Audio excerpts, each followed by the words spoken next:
You see that engine in your driveway right now, the one you change the oil on every 3,000 miles like clockwork, the one you baby with premium synthetic and still expect to die somewhere around 200,000 miles?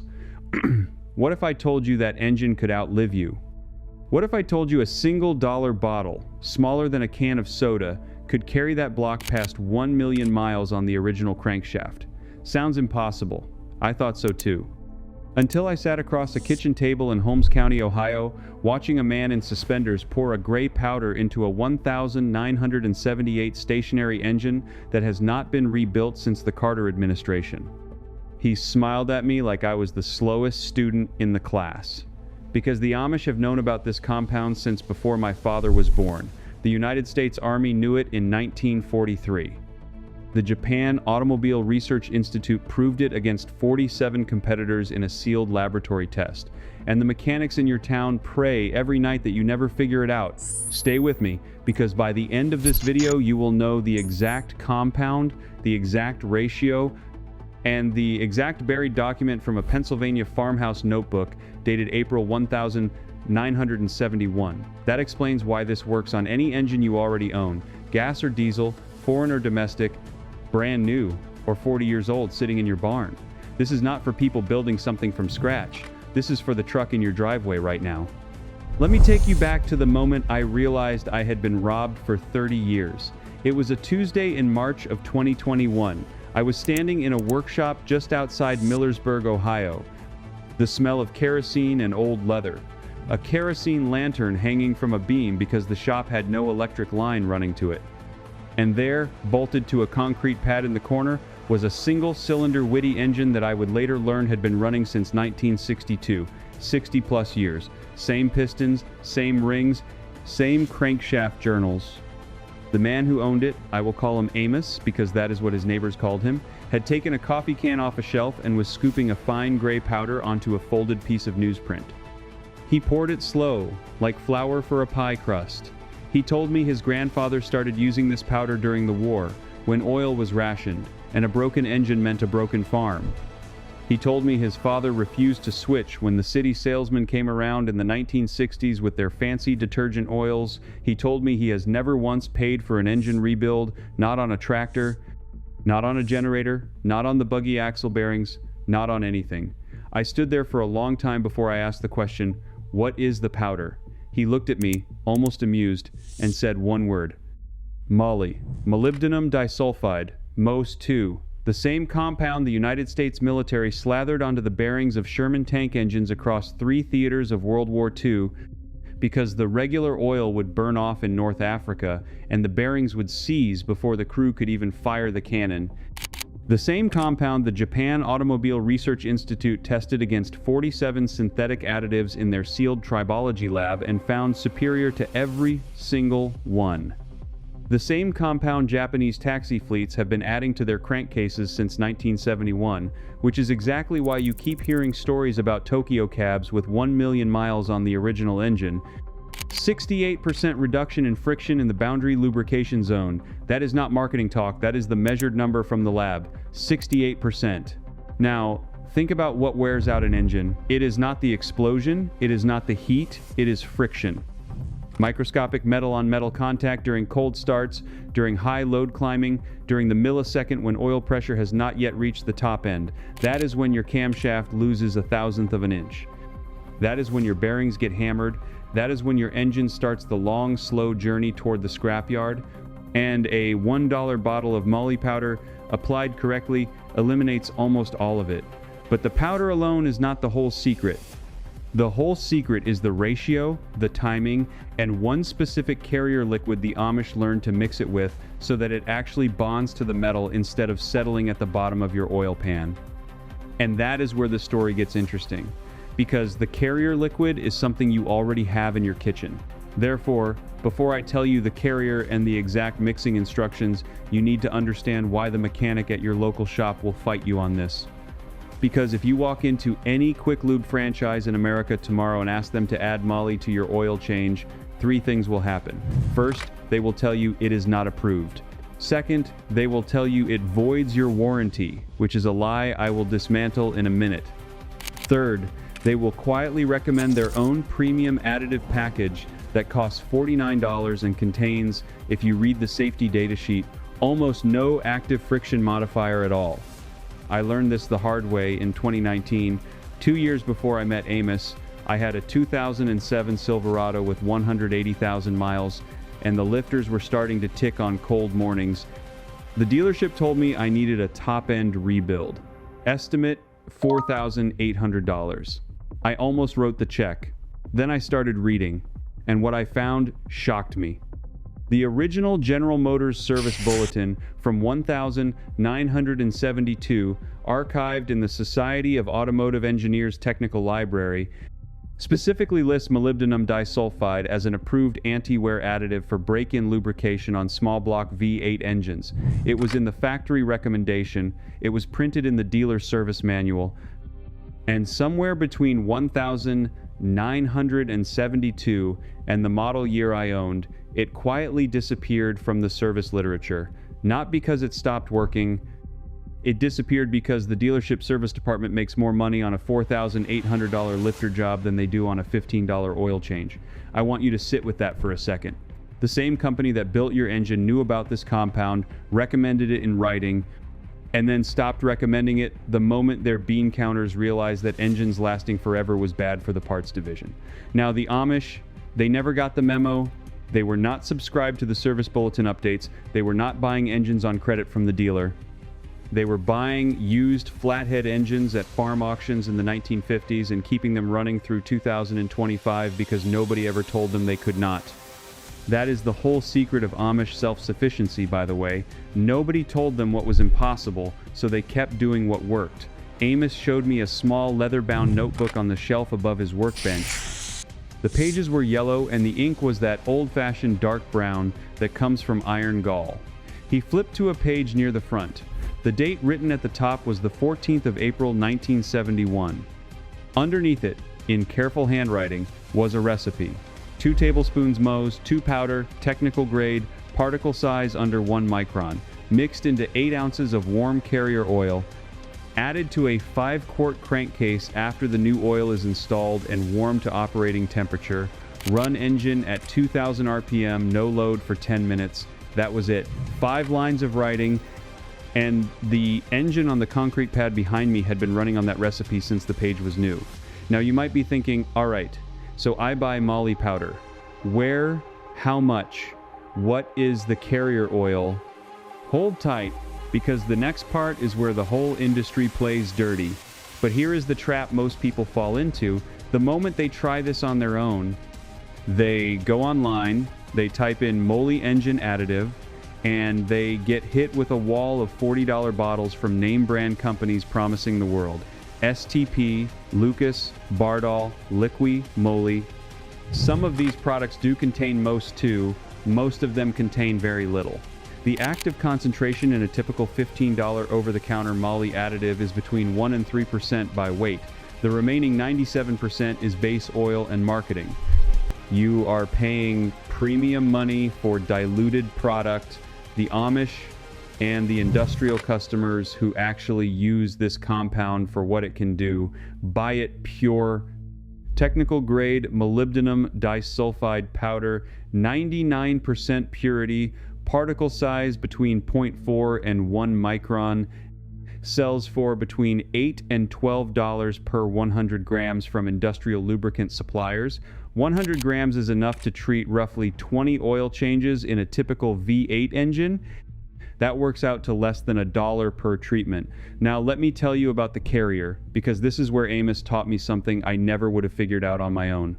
You cannot just dump dry powder into your oil fill cap. The particles will clump, they will settle.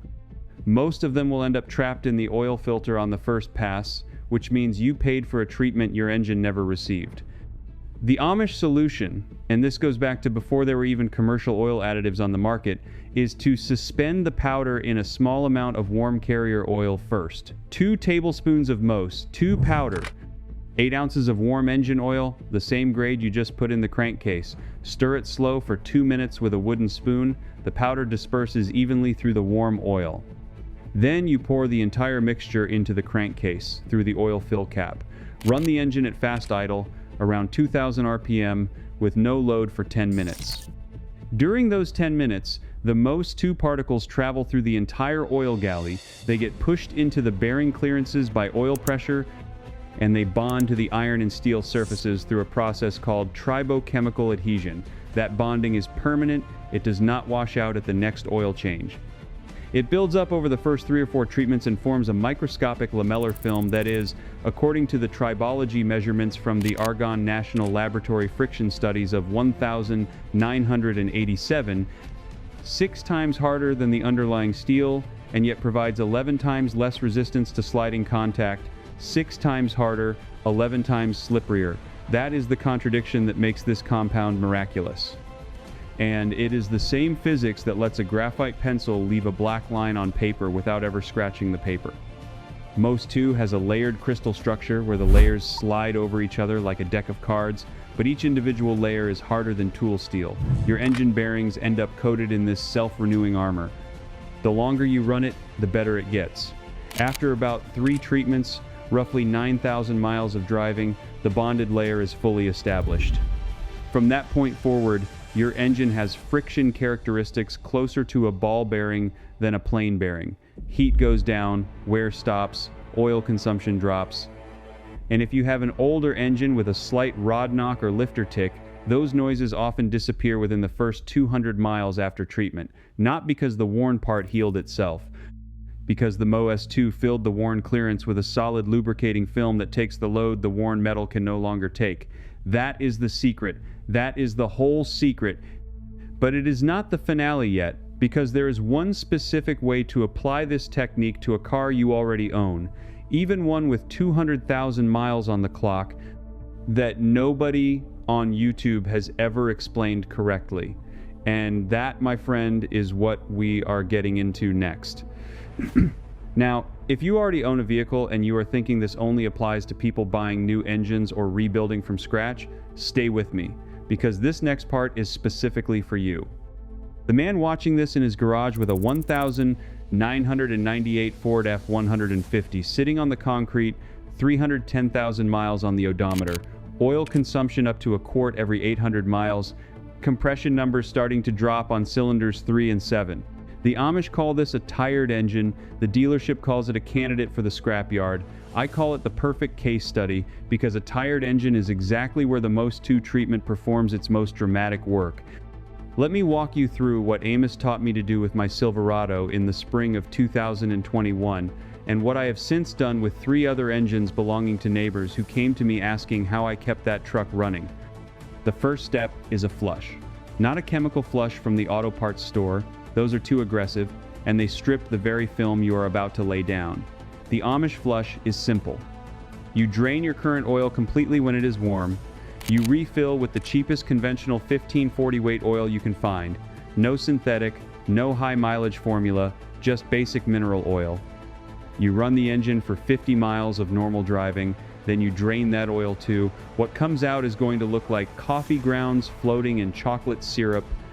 That is 30 years of accumulated varnish and sludge being carried out of your oil galleys. Now your engine is clean inside. Now it is ready to receive the treatment. Step 2. Install a new oil filter and refill with your normal high-quality oil. For an older engine, I recommend a 1540 conventional or a 1030 high-mileage formulation. Synthetic is not necessary and may actually interfere with the initial bonding of the MOS2 to the metal surfaces, because synthetic oils already contain some friction modifiers that compete for the same surface sites. Step 3. Mix your treatment. 2 tablespoons of technical grade MOS2 powder into 8 ounces of the same oil you just added. Warm the oil first by setting the jar in a pan of hot tap water for 10 minutes. Stir with a wooden spoon or a chopstick, never metal, for 2 full minutes. The mixture will look like wet graphite. Pour it slowly into the oil fill cap. Step 4. The critical step. Start the engine. Bring it up to operating temperature, around 180 degrees Fahrenheit. Then hold the throttle at 2000 RPM, no load, for 10 full minutes. This is not optional. The bonding reaction needs oil pressure, oil flow, and heat to lock the MOS2 to the bearing surfaces. 10 minutes at 2000 RPM is the minimum. The Amish I spoke with run their stationary engines for closer to 20 minutes during the initial treatment. Step 5. Drive normally. Do not change your oil for at least 5,000 miles. The treatment continues to develop during the first 1,000 miles of driving as the powder finds its way into every clearance in the engine. After 5,000 miles, change your oil and filter normally. You do not need to add more most to every oil change. Because the film is bonded permanently, you only need to retreat every third or fourth oil change, roughly every 15 to 20,000 miles. The cost works out to about $3 per year for the average driver. $3 per year. That is what stands between you and an engine that runs forever. Now, results? On my Silverado, oil consumption dropped from 1 quart every 1,100 miles to less than half a quart between 5,000 mile changes within 60 days of the first treatment. The lifter tick on cold starts disappeared completely after about 400 miles. Compression test numbers, which I took before and after, came up an average of 14 psi per cylinder. Fuel economy improved by 1.8 miles per gallon on the highway, measured carefully over 3 tanks before and 3 tanks after. That truck now has 390,000 miles on it. The dealer wanted to sell me a new one in 2019. I am still driving the old one. And the only thing I do differently is the Moly treatment every 15,000 miles and an oil change every 5,000 miles with conventional oil. That is the whole maintenance schedule. There is one more thing. If your engine smokes on startup, blue smoke, the kind that comes from worn valve guide seals, the MOS2 treatment will not fix that. The seals are rubber, and they need to be replaced mechanically. But what the Moly treatment will do is stop the wear from getting worse. It buys you years, sometimes decades. And for an engine that the dealer told you was finished, decades is everything. So before I give you the last and oldest piece of this, the one buried in a Pennsylvania farmhouse notebook dated April 1971 that even most Amish mechanics do not know, here is where everything lives. Every method, every technique, every piece of knowledge I have pulled out of these communities is gathered in one place in the description below. It is called the Amish Home System. Now stay right here, because what comes next is the reason I built this entire video around. But here is where the story takes a turn, because there is one final piece of this puzzle that even most Amish mechanics do not know, because it was only written down in one place, and that one place is exactly where this video is heading. Therefore, let me show you the second compound, the one that even most experienced backyard mechanics have never heard of, because Moly disulfide is only half of the Amish recipe. The other half is something called colloidal graphite, suspended in castor oil, and the combination of these two compounds together is what produces the truly extraordinary results, the kind of results that took Amos's Witte engine past 6 decades of continuous service without an overhaul. Colloidal graphite is exactly what it sounds like. Pure carbon, ground to particle sizes between 0.1 and 0.5 microns, suspended in a carrier liquid. The aerospace industry uses it on jet engine accessory drives. The naval industry uses it on submarine propeller shaft bearings. And the Amish, as it turns out, have been using it on their farm engines since at least 1923, when a tractor mechanic named Daniel Hochstetler, working out of a shop in Lancaster County, started documenting his experiments with graphite suspensions in his shop ledgers. Those ledgers, by the way, still exist. I held one of them in my hands during a visit to a private collection near Strasburg, Pennsylvania, in the fall of 2022. The pages from 1923 through 1956 contain detailed records of which engines received which treatments, what the results were, and what the long-term outcomes turned out to be. The data, as much as you can call data from a hand-kept shop ledger, is remarkable. Engines treated with the combined Moly and graphite system, applied at the intervals Hochstetler developed through trial and error, averaged over 800,000 miles of service before any major internal repair. Engines treated with only conventional oil in the same shop averaged about 180,000 miles. The difference is more than 4 times. 4 times the engine life from a treatment that costs less than a cup of coffee per year. Now, the reason colloidal graphite works in combination with MOS2 has to do with particle geometry. The Moly bonds to the bearing surfaces and provides the chemical anti-wear protection. The graphite, with its smaller particle size and even more slippery layer structure, fills in the microscopic valleys between the Moly platelets and provides what tribologists call a polishing finish. Together, they create a surface that is closer to a mirror than a machined bearing. Friction approaches zero in the boundary lubrication regime. And the Amish, working without any of the modern equipment that would have let them measure these effects, figured it out through 3 generations of careful observation and patient note-keeping. There is one specific ratio that Hochstetler recorded in his ledger entry dated the 4th of September 1937, 2 parts molybdenum disulfide powder to 1 part colloidal graphite paste, mixed into 8 ounces of castor oil. Castor oil specifically, because castor oil has a polar molecule structure that helps both the moly and the graphite particles stay suspended and helps them bond more aggressively to the iron surfaces of the engine. The recipe is shockingly simple. 3 tablespoons of moly powder, 1.5 tablespoons of colloidal graphite paste, 8 ounces of warm castor oil. The total cost is under $3 per treatment. Applied to the crankcase using the same procedure I described earlier, 10 minutes at 2,000 RPM, and then driven normally. Now, here is the part that is going to bother you. Hochstetler's ledger, the one I saw in Pennsylvania, contains a final entry dated the 22nd of November 1958. The entry is just 3 lines. It reads, quote, "Men came from the city today asking about the formula, told them nothing. They were not friendly. Brother John says we should write it down properly before it is lost." End quote. The men from the city were never identified. Hochstetler died in 1961. His shop closed. The ledger was passed to his son, then to his grandson, and eventually to the family of the man who showed it to me. The formula nearly vanished. It survives today only because a handful of Amish mechanics across Ohio, Pennsylvania, and Indiana kept passing it down to their sons in private. It has never appeared in any commercial product. It has never been published in any peer-reviewed journal. The closest thing to public documentation is a 1943 United States Army Field Manual on Tank Engine Maintenance, which mentions molybdenum disulfide but does not include the graphite combination or the castor oil carrier. That document, if you want to verify it, is archived under Technical Manual TM 9850 in the National Archives. The relevant pages are Chapter 7, Section 3.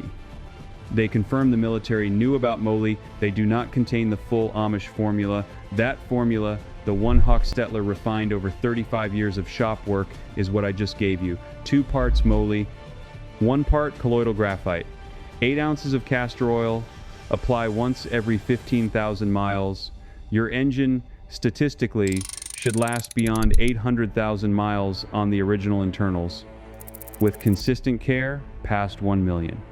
The same internals, the same crankshaft, the same bearings, the same pistons that came out of the factory the day your truck was built, for $3 a year. The mechanics in your town are not going to be happy when you stop coming in for rebuilds. The dealership service department is going to lose a customer they were counting on. The parts companies that sell remanufactured engines are going to take a small hit on their quarterly numbers. None of that is your problem. Your problem was solved the moment you watched this video to the end. There is one more thing I have to tell you, because it comes from a letter I received after I left Amos's shop. 3 weeks after I got home, a handwritten envelope arrived with a Pennsylvania postmark. Inside was a single sheet of lined paper and a small folded piece of wax paper containing what looked like a pinch of dark powder. The letter said that Amos wanted me to know there was one more ingredient his grandfather had added during the winter months, when temperatures in the unheated barns of Lancaster County could drop to 15 below zero and ordinary oil would thicken into something resembling cold molasses. That ingredient, ground fine and stirred into the base solution at a ratio of 1 part per 400, was powdered graphite, not the kind you buy in a hardware store for door locks. The kind that comes from a specific mine in eastern Pennsylvania that closed in 1962. Amos told me in that letter that his grandfather, Jonas Stoltzfus, had been adding this graphite to engine oil since 1947, when he came home from working on a dairy farm in upstate New York and brought the recipe with him. Jonas had learned it from a Polish immigrant named Henryk who had worked in the Łódź textile mills before the war, and who claimed that the steam engines in those mills, some of them built in 1889, were still running in 1939 because of this exact combination.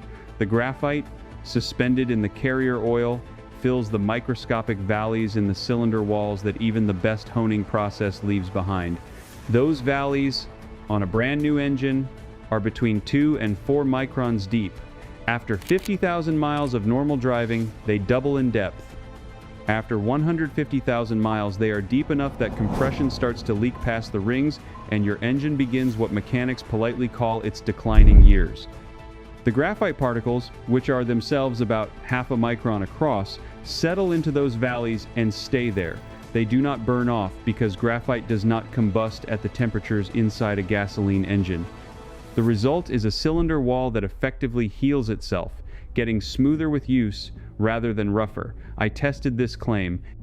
I borrowed a borescope from a friend who does pre-purchase inspections on diesel trucks, and I looked inside the cylinders of a 1,998 Dodge Ram 2500 with 412,000 miles on the original engine, owned by an Amish carpenter named Amos, who had been using the graphite-enhanced version of this mixture since he bought the truck new in 1999.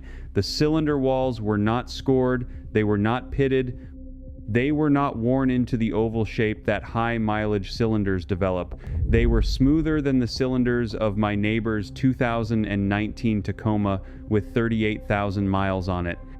I have the video footage. I am going to release it as part of next week's transmission video. Now, I want to address the counter-argument that I know is forming in some of your minds. You are thinking, if this stuff works so well, why have I never heard of it?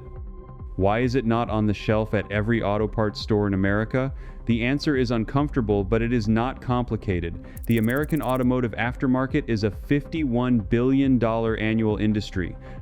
Of that, roughly $9 billion is generated by replacement parts and labor associated with engine wear and failure. If engines lasted 1 million miles instead of 200,000, that $9 billion would shrink to something closer to $2 billion. That is a $7 billion problem for an industry that has lobbyists, marketing budgets, and very close relationships with the publications and YouTube channels that review automotive products. I am not telling you there is a conspiracy, I am telling you there is an economic incentive structure, and that structure does not favor anyone who tries to sell you a $1 solution to a $9 billion problem. The Amish do not care about this incentive structure because they are not part of it. They do not buy advertising, they do not sponsor racing teams, they do not have a marketing department or a quarterly earnings call. They have a workbench, a jar of amber liquid, and 4 generations of evidence that what they are doing works. Consider also the regulatory environment. The Environmental Protection Agency phased out high zinc oil formulations in 2004 because zinc and phosphorus, while excellent for protecting flat tappet camshafts and cylinder walls, can poison the catalytic converters that modern emission systems depend on. The unintended consequence, which the EPA has never publicly acknowledged, is that engines built before 2004 began wearing out at roughly twice the rate they had been wearing out previously, simply because the oil they were designed to use no longer existed on store shelves. You did not lose your money to bad luck, you did not lose your engines to bad design, you lost both, because a small handful of people benefited from your ignorance, and an entire industry was built on the assumption that you would never find out what I just told you. If you are the kind of person who believes that real knowledge has been quietly pushed aside to protect someone else's profit, you already know what to do next. The recipe is in this video. The math is in this video, the history is in this video, the names, the dates, the documents, the archive technical manuals, all of it is in this video. You have everything you need to apply this to the engine in your driveway this weekend. Total cost under $15 for enough material to treat your engine for the next 5 years of driving. Total time investment, about 30 minutes including the warm-up cycle. The hardest part is going to be ordering the technical grade Moly powder, and even that is a 5-minute search on any industrial lubricant supply website.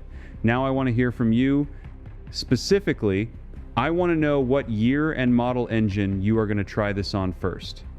Tell me in the comments. Year, make, model, current mileage. because I read every one of these comments, and every time a man in this community writes down what he is starting with, somebody else reading the comments learns something they would not have learned otherwise. That is how this knowledge survives. It survives in the comment section of videos like this one, where men who refuse to be told what is impossible compare notes. So leave the comment, tell me what is sitting in your driveway, tell me how many miles are on it, and come back in 6 months and tell me what changed. If you found value in this, hit the subscribe button before you leave, because next week I am releasing the second half of what I learned in Lancaster County. That one is about transmissions. Specifically, a 30-cent additive that the Amish use to keep manual transmissions and old automatic transmissions running smoothly for 500,000 miles, made from a compound you can buy at any agricultural supply store for less than the price of a cup of coffee. The same compound, if you can believe it, was originally developed by a German chemist in 1936 and was used in the gearboxes of Tiger tanks during the Second World War. The story behind how it ended up in Amish workshops in Pennsylvania is one of the strangest pieces of forgotten engineering history I have ever uncovered, and I am going to tell you all of it in the next video. Subscribe so you do not miss it, hit the bell so YouTube actually tells you when it goes live, and remember, the men who built this country did not buy their independence at a parts counter. They built it themselves, one quiet decision at a time. You just made one of those decisions. Welcome to the side of the fence, where the engines last forever and the bills get smaller every year. I will see you in the next video.